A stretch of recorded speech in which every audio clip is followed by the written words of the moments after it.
This conference will now be recorded. Also, I thought it could be fun to just talk about kind of broad strokes about wine. When you hear words like New World, Old World, what does that mean?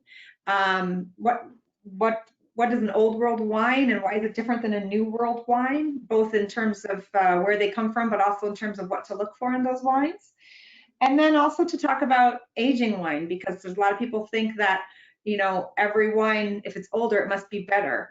And which types of wine age, and what does that mean to age wine? So I don't want to just run my mouth on. So it's really about the topics that might interest you the most. And I think what was recapped in the intro, the invitation to this, was how to taste wine. And basically how to taste wine, and then ageability.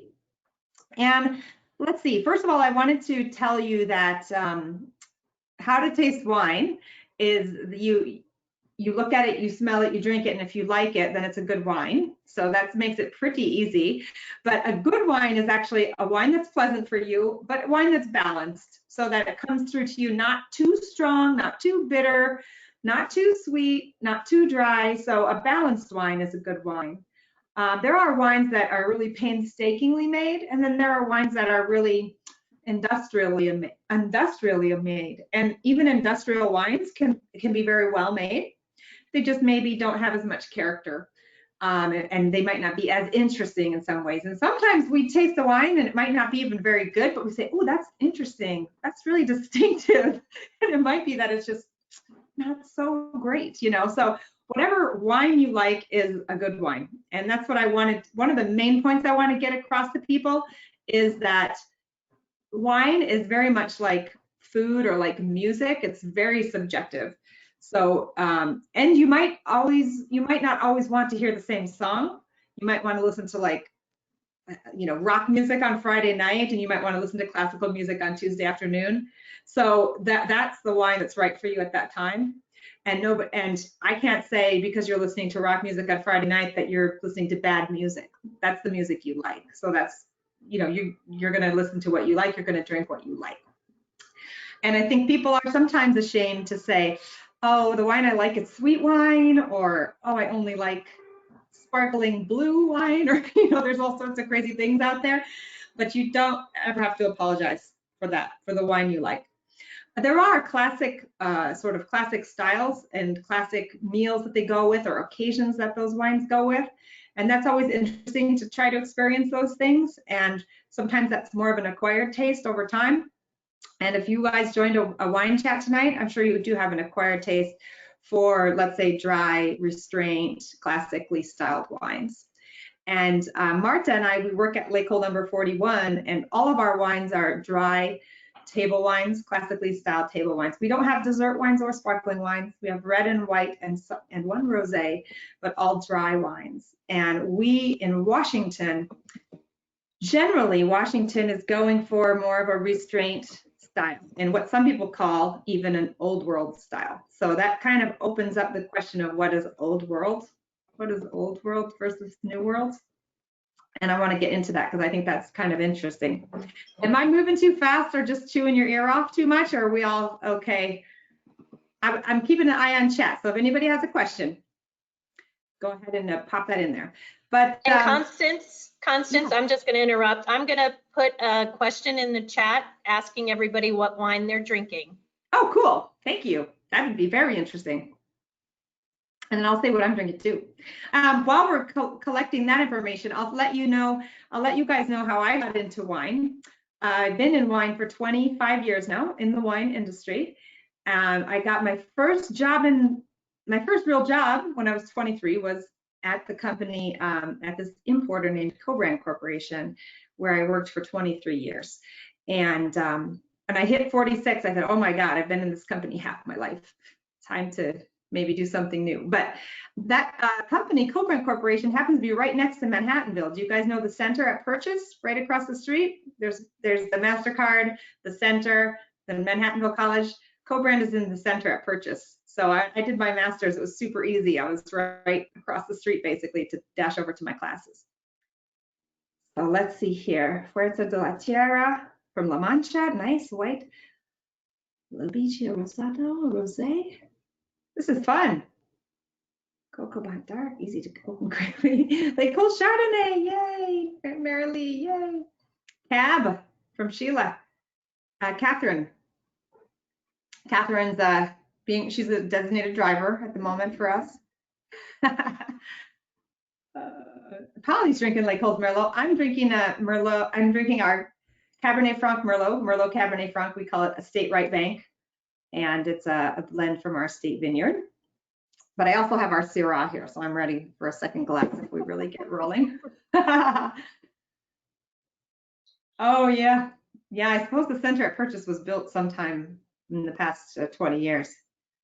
Sauvignon Blanc, nothing special. Cool. So I got into wine because I went to the College of St. Catherine, which is a girls' school, a women's college, they would say now. 25 years ago, we called it a girls' school. And there I studied French, international business, and philosophy. And I studied abroad in France for 2 different semesters. And I studied in Dijon. And does anyone know where Dijon is? Dijon is in Burgundy. Burgundy. Burgundy. Hi, Joel. Yes, so it's in Burgundy, and that's where I studied, and I became enamored about wine there. And I grew up sort of in Burgundy as a category. My whole wine life, I was drinking mostly Burgundy. And so Burgundy wines are very, very old world. That might be considered kind of the most old world of old world. So I wanted to, I studied in Dijon. I got bitten by the wine bug, came back. I was from Iowa, and I went to college in Minnesota, and I went straight to New York from France, from Dijon. I had decided I wanted to work in the wine business, and there wasn't much to do in Iowa in that area. So I went straight over to New York and got a job at the Co-Brand Corporation, an importer, and stuck with them for 2+ decades. It's been a great ride. And then having decided time to move out of New York a few years ago, and had visited Walla Walla, Washington.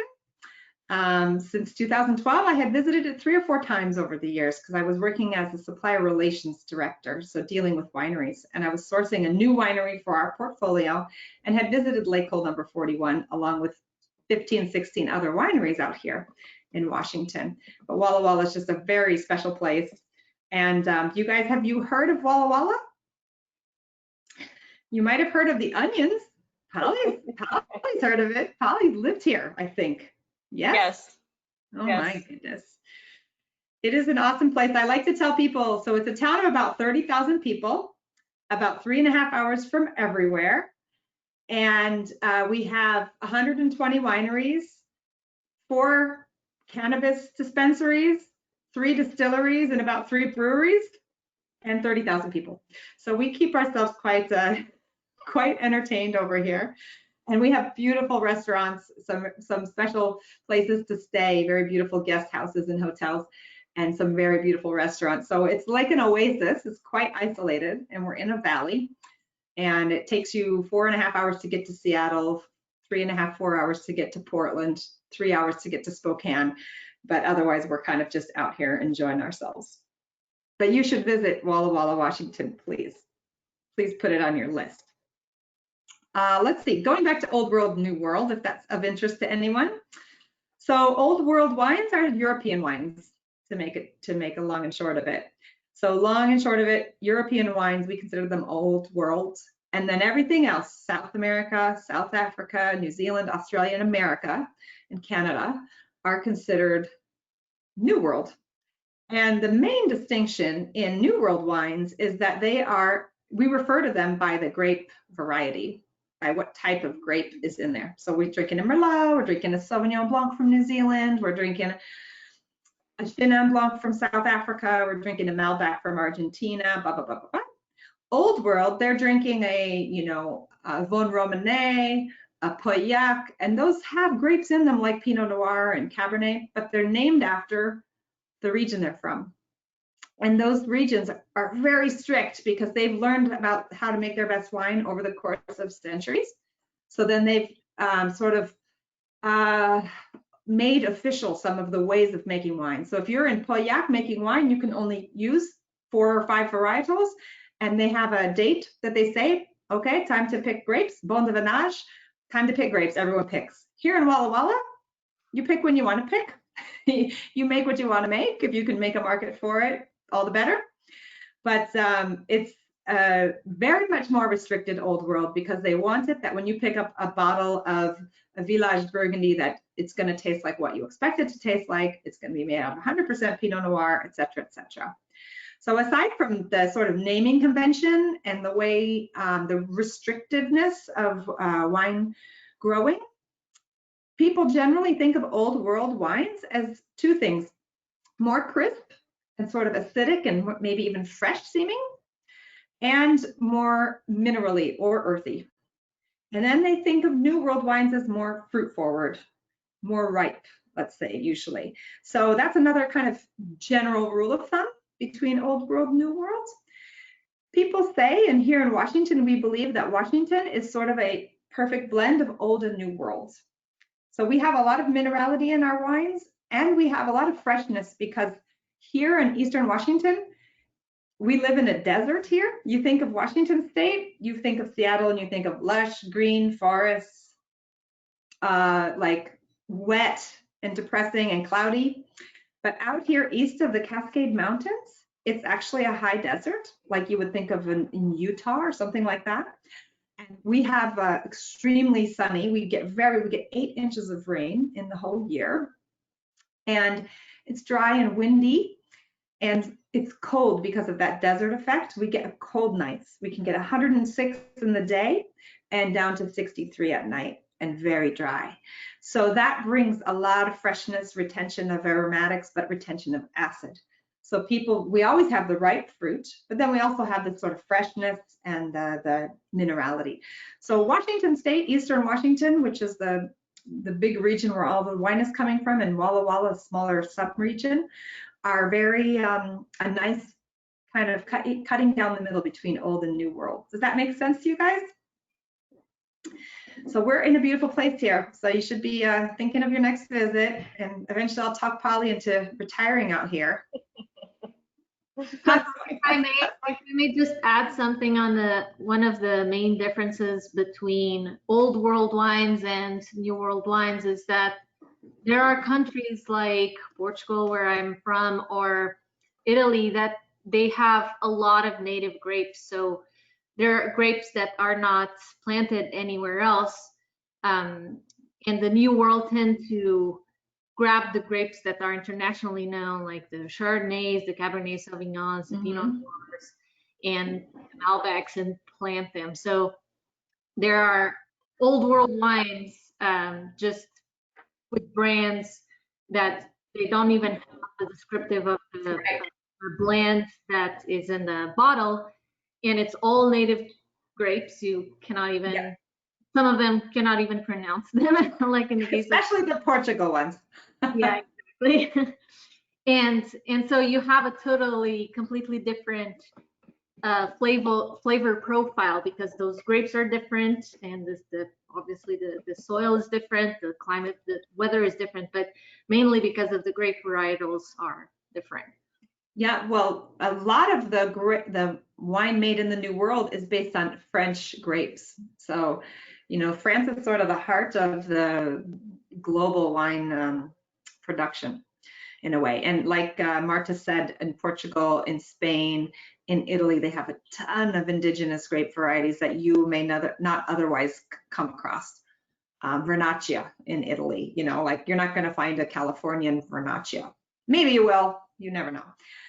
But another really special thing about Washington is because it's so dry here and so windy, even in conventional vineyards, there's a very little need for treatment of the vines for antifungals and such. In conventional vineyards in California, they may be treating 10, 12, or 14 times per season against fungus problems, because it's just not the ideal place to be growing grapes. As up here in Washington, just to toot our horn, is dry and it's fresh and windy, and we don't need to treat for fungus very rarely. Eastern Washington is a place for fruit. We have apples, cherries, grapes, in abundance, and California is more about nuts and vegetables and asparagus and, you know, things that can go with the humidity, I think. So that's a kind of something that sets it apart.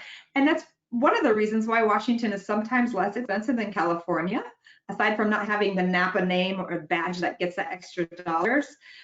There's also it's just much easier to grow very clean and healthy fruit here, which makes the winemaking, you just don't need to intervene as much. So that was I did want to talk a little bit about sustainable vineyard management up here. So the main thing that a lot of people follow up here is called LIVE certification and salmon safe. So when you think of the Pacific Northwest, you often will think of salmon. It's a big deal up here, our Washington state salmon and the whole Pacific Northwest. So basically, it's an easy rule of thumb that you wouldn't put anything on your vineyard if it got to the waterways would ever hurt the salmon.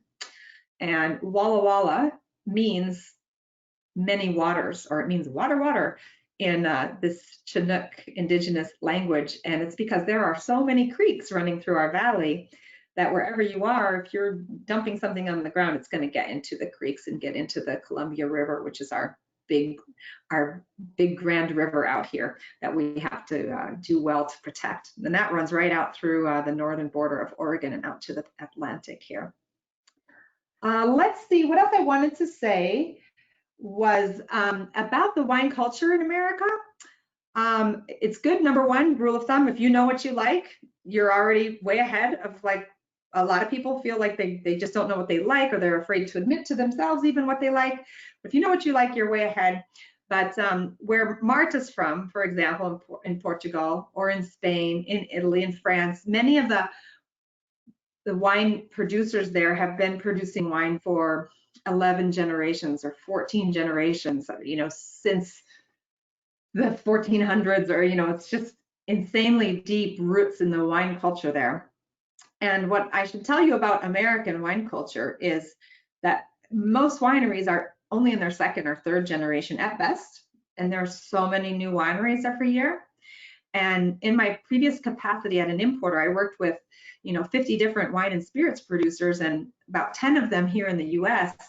And the CEOs, the general managers and the winemakers at those California wineries, and some names that you would know very well, like Cakebread Cellars or St. Francis or Joseph Phelps. Those people that are making those wines and running those companies, they didn't come from a family with a wine culture whatsoever. They grew up in a family of beer drinking and maybe drinking, you know, wine twice a year at holidays or something like that. So if you're just getting into wine, or if you're the first generation in your family to have incorporated wine into your everyday life or into your weekly, you know, weekend meals or something like that, you're right on par with the most, what we consider the most sort of what would we say, achieved sort of wine people in the business. So that's why I always like to remind people of that, especially here in America. And I would add, Constance, if you allow me, that the same applies to vineyards age, right? So you have what we call old vines in Portugal or in France or in Italy or in Spain are vineyards with hundreds of years. And here in Walla Walla, we have old vines from vineyards that are 30, 50 years old. Yeah, from the 80s. So it's a big difference. In Portugal, it's very common to see old vines wines that they don't even know what varietals are in it, because it's just something that was planted God knows when, and it was just there, and they just harvest everything and they put it in a bottle, not knowing what it's in. So in California, there are some older vineyards as well. Washington for sure is more like 70s at the oldest. We have 3 Chenin Blanc vineyards that we work with from 78 and 79, and those are old vines, and that is a wonderful wine, the Chenin Blanc from our old vine source. But in California, they'll have wines from 1910, you know, 1915, especially Zinfandel is a variety in California that you'll see with old vines, but even then it's about 100 years maximum. And when you step foot on a hallowed ground in France or in Europe, even if it's not an old vineyard, that particular parcel of land might have been a vineyard for 500 years. So it's really, they've had a lot of time to figure it out. Let's see what else. Is there any particular questions anybody has? Oh, the name of my company, again, Joan, is L'École 41. That's the schoolhouse, and I am in that schoolhouse right now. We're in a schoolhouse that was built in 1915. Yeah, she's got one there too. That's office for us. Yeah, that's our office. And it's actually now it's 2 floors, because when the founders bought this property, it was a 2-room schoolhouse, and it had been abandoned. It was active between 1915 and the early 70s as a schoolhouse. And it had laid for a few years without anyone in it. There it is. That's where it is. That's what we look like now. My office is right underneath the flag there. And so they bought this building in the late 70s. They put a 2nd floor on it where they lived. So up where I'm sitting up here is actually where they lived, the founders. And they were making the wine down in the basement, which was the school gymnasium and lunchroom. And now we have a building out back where the wine is made in production. And we use the downstairs for tastings and the basement downstairs for tastings and events, and the upstairs for offices. But it's a lovely place. And the founders of the winery of L'École number 41 were Jean and Baker Ferguson, very eccentric local couple with deep roots. That's some of the sort of founders of Walla Walla, to be honest. And this was their retirement project. They had worked in banking and in being a professor. Jean Ferguson had been a professor, and they decided to start a winery in that old abandoned school as a little retirement project in 1983. And so we were the third winery in Walla Walla. And there's 120 wineries now here. And the other 2 that were before us were Leonetti and Woodward Canyon. You might know those names, really our neighbor here, Woodward and Leonetti from town.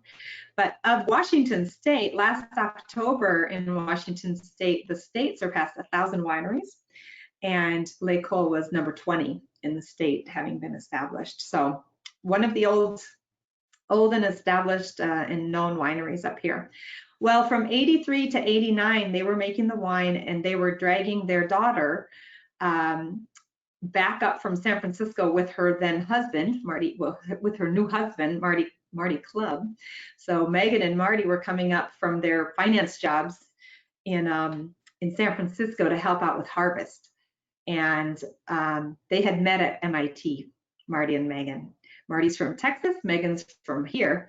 They met at MIT. They had settled down in the Bay Area of California, and were helping out with harvest for several years. And at one point, Jean and Baker said, you know what, this is hard work, so we're gonna probably shut it down or sell it unless you guys will move back here and take it on.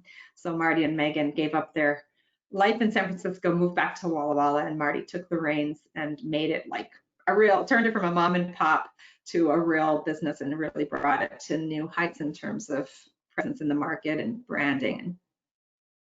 So it's a really fun story, L'École, and it's a very respected company, and very much a steward of the region and of the industry in Washington. So it's a place I'm really proud to work at, and I think Marta is too. Oh, Quilceda Creek is very good wines, very good wines. I really like Quilceda Creek, Mary. And the people that run it are really nice as well, very fun. Suggesting any sommelier classes online? That's a good question. I don't know if Kevin Israeli still does Windows on the World online, or if Elaine, what was her name in New York? I did a class in New York on the Lower East Side, not Lower East Side, but Murray Hill area that was run, and I'll have to think of what that was, and maybe probably, I could definitely come up with some good wine education online options to provide to you guys. I'm just having a hard time thinking them up off the top of my head. And if you send them to me, Constance, Sure. I'll forward them on. Perfect, yeah, that's great. So the Ferguson, Marilee is asking about the Ferguson Commemorative Reserve. So it's funny that she knows about that. And I think that we did that in 2004, was it, Marta, or 7 or 8? It was something well before I was here. Whew. So Ferguson was the name of the founders, Jean and Baker Ferguson. That's Megan Clubb's parents. And they had a year where it was very cold here. And it was difficult to make all the different wines in the portfolio. So they ended up making some special wines, some blends. It was a complicated year, put it that way. They made a special wine, but couldn't really keep it as a continuum from the previous product line.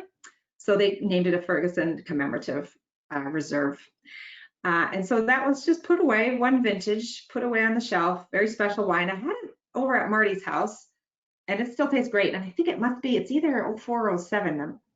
Marta, do you remember? It's something we don't touch anymore because it's just down in the library. Yeah, I don't recall exactly what the year is, but yes. But it was the seeds of what became something really important. Oh, you're showing it there. Okay, Stephanie. So we have a product called Ferguson, and that's what she's showing there. So Ferguson, that is sort of like the seeds were planted with the Ferguson Commemorative release.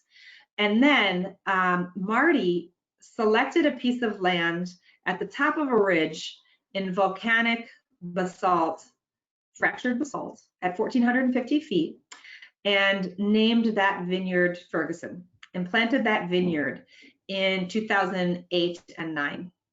And everyone thought he was a little bit crazy to be planting a vineyard at the cusp of this ridge at 1,450 feet, extremely windy, extremely forbidding. I mean, fractured basalt, like black, crunchy volcanic soil with like 1.5 feet of dirt on top of it.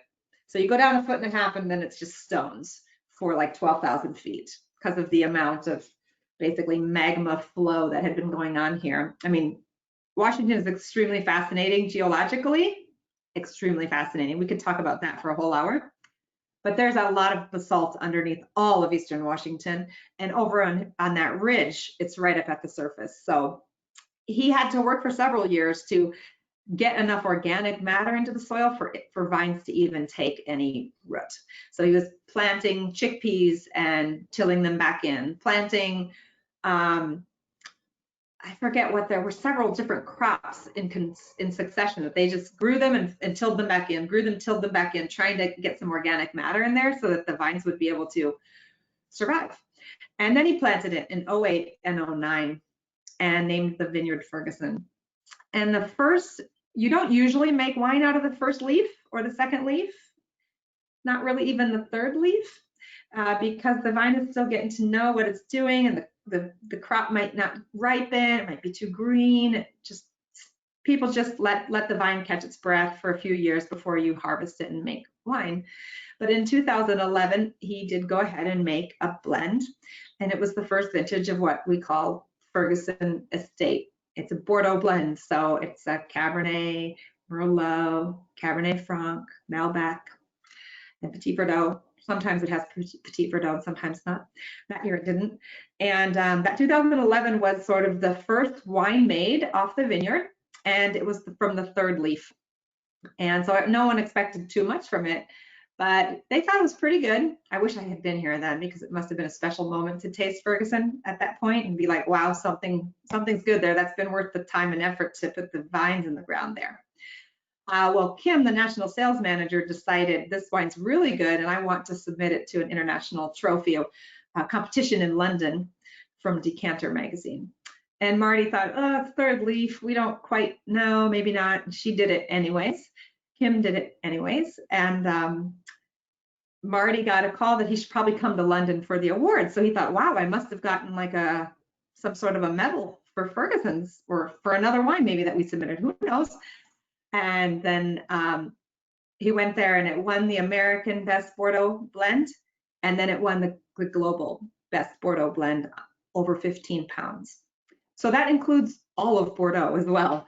So it beat all of Bordeaux as well as California and everywhere else. And it was the first release of Ferguson as an estate vineyard wine. And it was very magical. And then all of a sudden, everyone's putting vineyards right around Ferguson. Now Ferguson's at the top of the ridge and it's magical. place full of energy. The wind is insane. The wind is regularly 60 miles an hour up there. And the energy is amazing, and it's clean, and you can see the whole valley from up there. It's really wonderful. And if you come to Walla Walla, be sure to ask for a personalized visit. I can see the ridge from here. It's 20 minutes by car from the winery. So that was a great question. Thank you, Marilee. So let's see. Stephanie's asking, I don't know if Stephanie's still there because she turned off her camera. I don't know if she went off or if she's still in. Oh, there she is. Hi, She's Stephanie. asking if we can recommend any wine clubs. Well, of course, we love our wine club members. Lake Cole has one of the most developed wine clubs, I would think, probably of all of Eastern Washington when we talk around with people. And we talk about attrition in wine clubs, about the number of people who leave it and the average lifespan of a wine club. And I had studied all that before I took the reins as general manager here. And I was like kind of getting my hands on to direct to consumer business and what's wine clubs and all that, because I'd never done that before as an importer. So I had in mind what should be sort of the norms. And then I got here and I asked the wine club manager, Jamie, I said, okay, what's our attrition rate? What's our average lifespan for wine club members? What's this? What's the size? What's this? How many?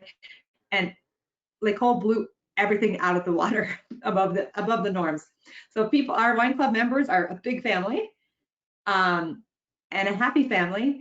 And I will tell you, during the last couple months, the wine club members really came through for us in a big way to help us through this difficult time when our tasting room had to be closed. But I think we helped them too. We made some very nice offers, and everyone is having a good time, enjoying. And we all made some personal deliveries around town here. There's a lot of club members in Walla Walla, but a lot of them also obviously in Seattle, Portland, and across the country. But we have a wine club that people really enjoy being a part of. And I think it's because Lake Cole wines are really high quality, but not super expensive, because the really great wines of Washington can be stratospherically expensive. That's true.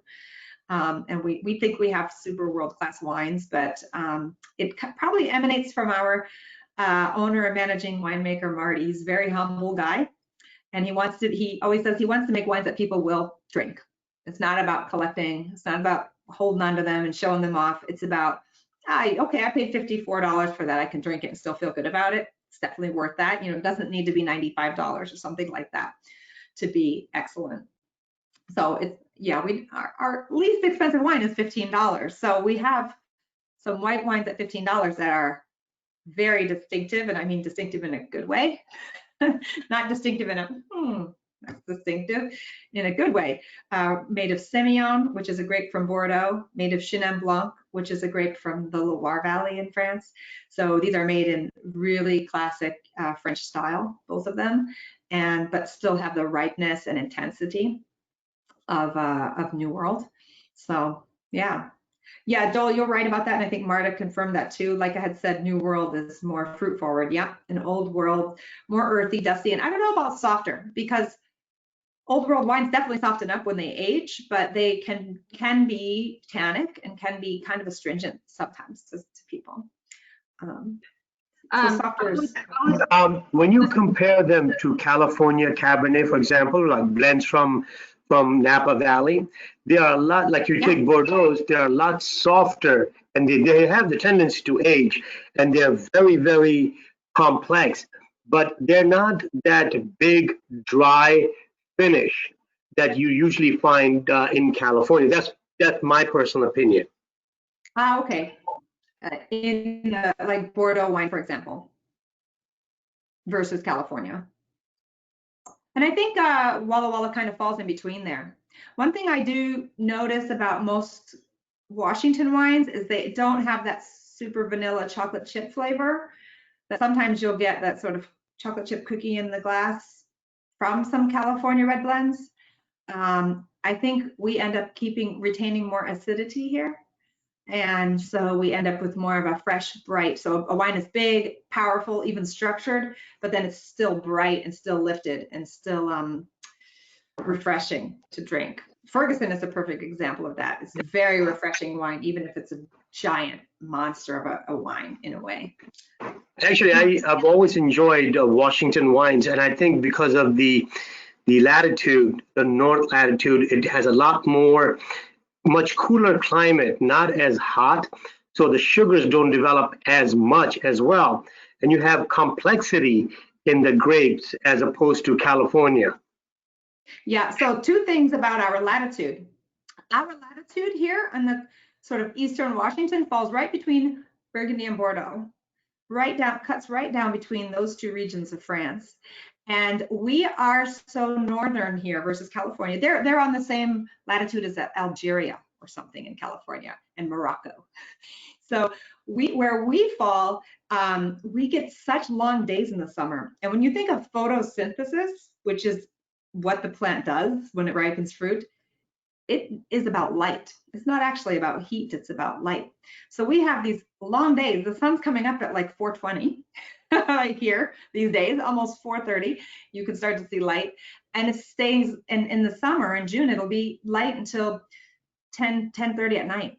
So we have very, very long days. And for a short growing season, but the long sunny days means we get that ripeness. And we do have very hot days.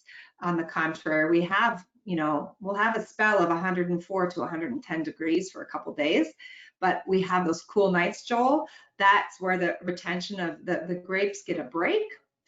And we retain the aromatics and we retain the freshness because of that break that we get at night. Not like in New York, guys. I lived in New York where it'll be like 93 at night and humid. You just want to die. But here we have, it's like dry and fresh and cool at night. If you get under the shade, even when it's 105 out here, you feel fine because it's really dry and you can breathe the air. It's great. It's great, Polly. It's a great place to retire to. I think we have questions. Oh, yeah, we have several people asking about where they can find our wines in their, I assume, the places that they live. Constance, do you want to give like a general idea how our wines kind of are split and how they can find it quickly? Because Anne really wants to know how to properly taste wine. We Awesome. get that as well. Oh, to how to properly taste? Yes. Okay, well, first of all, we're one of the most well-distributed. We make about 45,000 cases of wine, which is kind of big for Washington. We're not as big as Saint Michel. They make hundreds of thousands of cases of wine, maybe even 1 million. So we're not, they're the big one, and they're not a monster. They're great for our industry. They do a lot of research that they share with all winemakers, etc. But of the next step down of major wineries, Lake Cole is one of those. So at 45,000 cases, private, family owned, it's a small business, but it's quite big compared to a lot of wineries of the 120 in Walla Walla. Probably 70% of them make less than 10,000 cases, I wouldn't doubt. Do you think, Marta? There's a ton of small wineries in town, and that's awesome, and it's fun to visit here because of that. But we are well distributed nationally. We're in 48, probably 49 states within the next coming month. Yep. So we are in New York, New Jersey, and Connecticut. We're a lot of times in restaurants. We're distributed by a major distributor there called Winebow. Used to be a competitor of mine when I was in the importing business, and now they're a partner of ours. So they're a good company. And we're often in a lot of restaurants. However, I think someone spotted the wine over at Rybrook, which is a place I used to shop and always has great prices, over in Rybrook near Rye. So that could be an easy place to find it. Otherwise, an easy place to shop is always outlakecole.com. And we are still doing 6 bottles for a penny to ship, which is awesome. And usually we do that we'll do like 6 bottles for a $10 flat in April, but because of the coronavirus and all this and the need to just keep moving and keep the people that love our wine in wine, we have kept that extended, and we're going to do that as long as we can. And then how to properly taste. Okay, that's great. So basically it's the properly tasting is really about assessing, first of all, the look of the wine. So you want to make sure, well, you're looking for flaws technically when you're looking at the color. First of all, is it cloudy? Is there weird stuff floating on it? Does it have a rainbow slime on it? No. So you want to make sure there's no flaws. And then after that, you can then appreciate the color. Like, oh, that's ruby. And it's ruby, it's consistent all the way to the rim. When something is a certain color and it's maybe more towards brick and it's not consistent all the way to the rim, that's a signal that the wine is a little bit aged. So some of the color is binding up and falling out. So it'll be more brickish color and it will be more clear and watery at the rim. So that's what you can do when you're looking at the wine. But looking, that's fine. But the more fun part is smelling. And then smelling, the first thing you do in smelling, and this is from the MW, Masters of Wine approach to wine tasting. When you smell, the first thing you ask yourself is, how pronounced is the smell? Did I really have to get in there? If you really have to get in there and really shake it up and really stick your nose in there, that's not good. You want a wine that has a pronounced nose or expressive nose. So, no, that's very expressive. And you want to be like, is it clean or not? So first of all, again, look for the fault. Is it clean or not? Is it corky? Is there something wrong? Does it smell like shoe polish? Sometimes a little bit of shoe polish is okay, but not too much. So then after that, then you'll start to be like, what am I actually smelling in here? Is it cherries? Is it red fruit or black fruit or white fruit? Is it stone fruit? What type of fruit? Are there wood notes? Is there smoke? Is there spice? Sometimes we tasted a wine last week, Marta, myself, and Marty, and we said, oh, it's like a spice market. It's like walking through a spice market. There's all sorts of exotic spices. So sometimes you can't even pin it down. So then you'll be like, is there floral? If it's floral, is it red? Is it white? Is it exotic floral? So the smelling is wonderful. And if I drink too much, sometimes I'll start putting it on my neck. I'll start like dipping. It smells so good. I think the most important thing when you are smelling or tasting a wine is that you don't try to think about the right things to say or the right things to smell from a wine.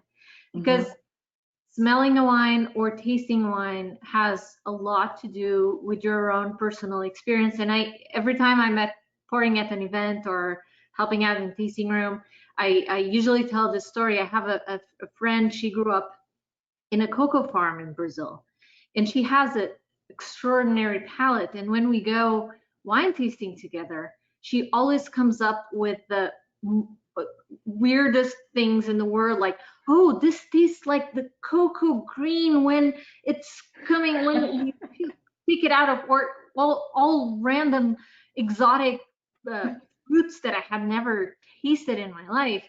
So it has a lot to do also with your own experience. If you're never tasted something, a fruit or a spice, you won't be able to identify it no matter what the sommelier says. If it's that, I mean, it's not your experience. It doesn't matter. So don't block yourself when you're thinking about tasting or when you. Yeah.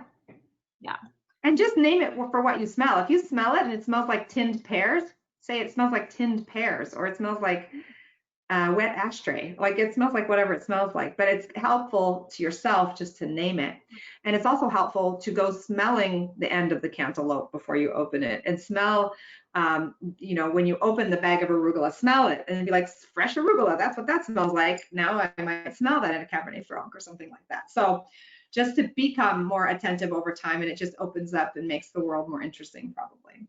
Yeah. And then the tasting. So that's a good part too. It's second only to the nose.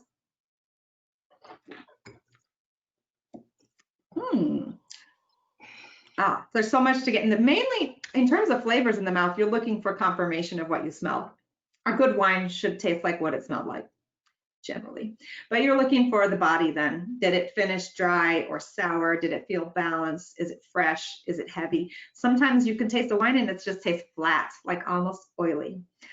So you can look for that as well and call it viscous or call it flat or something like that. So really it's just about taking your time, perceiving what's gone into your mouth, and then how long it's tasting, and that's called the finish. So I'm still tasting it, but now the finish is more like black fruit. Or at the end, there might be a big pow of alcohol. And you'd be like, oh, that finish is hot. That finishes with a punch of alcohol, which kind of wipes out the flavors. So there's all of that basically to do. Generally, the tasting is looking for flaws and then trying to name what you're experiencing. And hopefully you don't find too many flaws anymore in modern wines. People talk about legs a lot. They're like, "Ooh, the legs." So there only really would be legs on a wine if it's super high alcohol, can give viscosity, or sugar. So you'll see legs on high alcohol wines like port wines from Portugal, fortified wines, or sweet wines like port, or like any other sweet wine of the world. So did that answer your question about tasting, Anne? Maybe I missed a step, but I think that's about it. I think that's about how to taste. The point is to just taste, to give yourself permission to spring for a $20 bottle of something that maybe a Portuguese table wine or something like that, just to be like, what can I discover here? What can that taste like? And explore. Most people do have kind of a price range for whites and then for reds, and they explore in that. And we like brand loyalty, obviously. Brand loyalty is wonderful when you're working for a producer who is a brand. But we also understand, even within the people that love Lake Cole, we know that they love many things, and they're also interested in discovering things. It's one of the reasons why we make some interesting wines each year that we wouldn't necessarily have made the prior year. We give the winemaking team and the winemakers some leeway to do some special small production wines, like 140 to 300 cases each, really small production, but gives them a chance to kind of put together some things from the palette of vineyards we work with to come up with something new and interesting. But yeah. Ooh, to eat with Ferguson, Stephanie. So Ferguson, Estate Ferguson is a powerful wine with a high natural acid steak. I mean, not just, you need a big piece of red protein and rarish, you need some blood. You wouldn't want to eat it with like a long cooked meat, like a roast beef. It would just wipe it out. Yeah, Ferguson is or a strong cheese would be fine as well. Ferguson is an unbelievable wine. Yeah, that was very interesting. Oh, Bedford Wine Merchants, that's also good. Yep, thank you for that. Bedford Wine Merchants, great. Any other questions? Gosh, this hour is flying by, Polly. Right, exactly. I just want to say that my chat box is blocked, so I cannot see anything nor reply, so I'm sorry for that. You were thrown out. You were thrown out. We don't want you in there anymore. I'm sorry. No. Let's see here. I'm kidding. Okay. Oh, good. Any questions? Let's see. Did we cover the part I wanted to talk about? I wanted to make sure that you guys think about enjoying a bottle of wine, whatever it is, with your dinner tonight. It's Thursday, and it's the official start to the weekend. And you're already good on the way with a bottle of wine open. And we wanted to talk about, that it's like music. It's subjective. So it's okay to like different things at different times. And it's okay that different people like different things. But keep an open mind.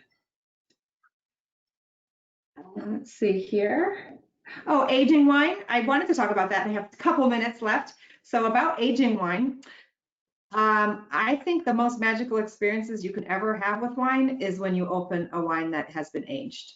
So a wine that's maybe 10, 12, up to 30, 35 years old. And the reason why it's magical is because that is a singular experience.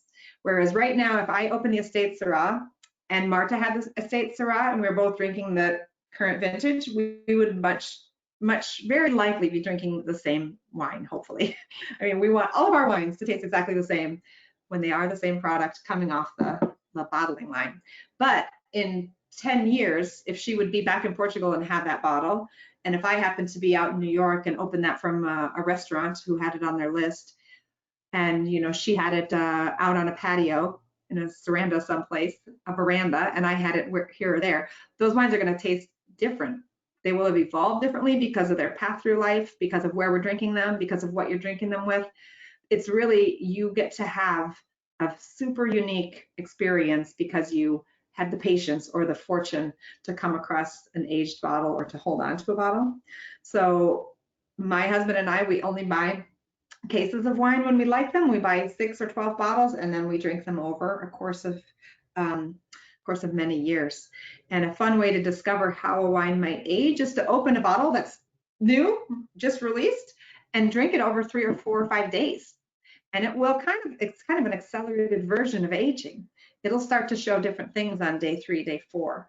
And it's kind of a little microcosmic way to experience a little bit of what something might age like. But the aging wine is actually perishing of wine. The wine is actually perishing. It's a perishable product, but it gains complexity as it perishes. And at some point it has its moments of most complexity, and that can last for a few years or a few months. And then it starts to go more simple. So it doesn't just fall off a cliff, but it then starts losing its complexity, and certain flavors come forward that are not necessarily delicious at a certain point when we say it's kind of going over the edge. So that's the magic part, is when you think, wow, I opened this wine right when it's got so much showing for it. It's so complex, but technically you're catching it during its perishing process. So it's an interesting concept. And I think it's, just to build on what you're saying, Constance, I think that it's important to understand that not every red wine is a wine that will age well. So there are wines that are produced to be consumed within 2, 3, 5 years max, and there are wines that can age 10, 20, 30 years easily. Yeah. And also one of the myths that I think a lot of people have is that white wine doesn't age, which is not true with all white wines. Expand on that, Constance? I love Burgundy. I love white Burgundy, and that ages like nothing else, but not every bottle. So you can be extremely disappointed and sad about a white Burgundy you held on to for 15 years and then just like pour it down the sink. But when it's perfect, it's magical. We make a Semillon and Chenin, and those grapes age very well. Dry white Bordeaux wines, they actually age wonderfully. And that's the varietal we make with our Semillon. And the things that make a wine ageable is either tannins, so that's only really in red wines usually, or sweetness in sweet wines that can make a wine age forever. You know, sweet wines are some of the most age-worthy wines in the world. And then also acid. So what can make a Burgundy wine that age well, that doesn't have a lot of tannins or any sweetness? It's really the acid that carries it. But there needs to be enough fruit present in there to still be around when the acid keeps to preserve it.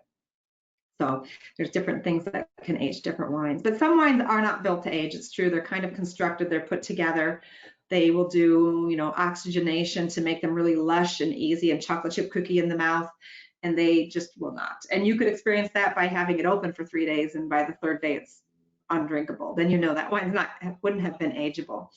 But it doesn't mean it doesn't taste great and then it's not meant for drinking, you know, this weekend or something.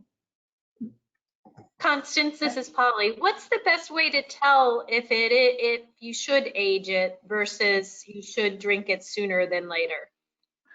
I think knowing about the way something is produced a little bit, and a lot of that information might be on a website so if you go to like 19 Crimes and you look at their website, it's just about the stories of the wine and the characters and the crimes and all that sort of stuff. They're not even mentioning how they make the wines, probably, because you wouldn't want to know, really. So there's like additives called Mega Purple, they just put it in, or whatever it is. But when you go to like a Kilsada Creek or to Woodward Canyon or to Lake Cole, it's basically, we're talking always about doing classic winemaking, hand punch downs. It's really, when it's a painstaking process, you're doing everything you can to preserve basically all the components of the grapes. And that's really making a wine that we would say is more knit together. And if something is knit together as opposed to like sewn together, like constructed, when it's knit together, it's going to hold up better than something that's sort of like piled up in a way. And a lot of commercial wines like Meiomi Pinot Noir, for example, which is very popular, won't age. There's just no possibility for it to age, even though it has sweetness in it, which is kind of strange in a Pinot Noir. The sweetness is not held up beyond, it's not well knit. It's built, you know. So yeah, but it's not to poo-poo that wine, because most people don't age wine. They buy wine for this weekend or for the next month or whatever, and that's fine. That's the vast majority of wine purchases in America. But I try to always encourage people, if you find a wine and you can learn about it as being a well-knit wine, or if you hear other people say that that wine ages well, or that category like Pauillac or Pomerol ages well, give yourself 6 bottles and try it over the next 5-10 years, and then just discover like, wow, that was really it doesn't cost anything more. That wine would actually cost a lot more in 10 years. So if you have the space to grab it and put it away, it's actually I'm drinking wines from the 70s from California that probably cost $3.99 when they were released. And my husband procured them in the 90s for $30 a bottle or something like that. And those wines are 40 years old, California basic wines, and they taste amazing because they weren't doing silly stuff then. They were making wines in the French and the Italian way, just very classic winemaking, and they've held up even though they were $4 bottles at the time, most likely. We actually have little price tags on some of them. It's really funny. When you taste a young wine, I find it hard to tell if it's 95 points and will age well, as it tastes not great while young. Yeah, some wines can taste better with a little bit of age. I think almost all good wine, classic wines, taste better with at least 1 or 2 years of bottle age, to be honest, because bottling process kind of beats up a wine, makes it what we would say dumb. So when you put your nose in, it's not very expressive. And maybe if it had a year to rest in the bottle, it would be more expressive. Let's see. Santa Margarita. And I would probably also add the score and the reviews are much too the reviewers. If you identify with the taste of the reviewer, 95 points will say something about the wine. But if you have to find a reviewer that you actually identify with in order to it's like if you thought that someone was rating music and saying this is a 95-point song. Like, what does that mean? If you have the exact same taste as that guy, it's really very similar to me in that. So that's why scores, we get good scores, and I'm really happy about that. And American wine culture and American retailers are depending less and less on scores, I would say, as people begin to know what they like. But 95 points is, so that might not be your taste even. It might be that guy tasted 200 wines that day and needed something to punch him in the nose. So the 95 point punched him in the nose, and therefore he's like, yeah, 95 points. And you're like, whoa, this wine's too much. Oof. But you didn't taste 200 wines that day, right? So be wary about the points. I mean, is our friend still in here, Joel? No? Okay. Scores are for boys. Boys like scores. We like what our friends recommend to us and what we can enjoy over conversation. But we used to think about scores as something for the guys in finance or lawyers or people that don't have time. They're very busy. They don't have time to learn everything about wines. They just want an easy crib sheet about what's, quote, good. Just give me the best. Give me the highest score. So I hope Joel's not still in here when I said that. I'm sure he's not like that. Yeah, I don't see them. Any closing comments, Constance? This has been wonderful. Your knowledge between you and Marta, the information that we've learned has been incredible. So thank you. But any parting words? I'd really love to be over in the bar in Stanford or White Plains with you guys tonight instead of here on the screen.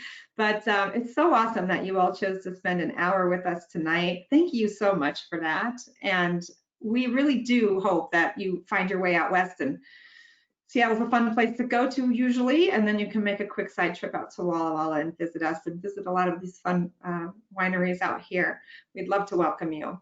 But have a look at our website. You can learn more there, and we make it really pretty educational about the sort of geological history of Washington, which is super fascinating. It's crazy. It involves cataclysmic floods, which is awesome. So you'll find a lot of interesting stuff there. But I really appreciated, Polly, that you reached out for me in the last couple of weeks. That was a great surprise and a great opportunity. And I'm happy to meet you all, at least to watch you all. Our pleasure. And just a reminder, Marta and Constance made a special MVille discount, and that should have been on the email that you received.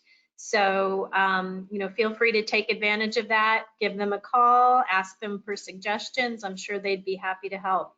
So with that, thanks you guys. And thanks everybody for joining us. This was incredible. And I hope everybody has a good night. Okay, thank you. Thank you, Polly. Thank you, Michelle. Bye, guys. Bye, Amy, Anne, Suzanne, Debbie, Joan. Thanks, Stephanie, for the great question. Bye, Marilee.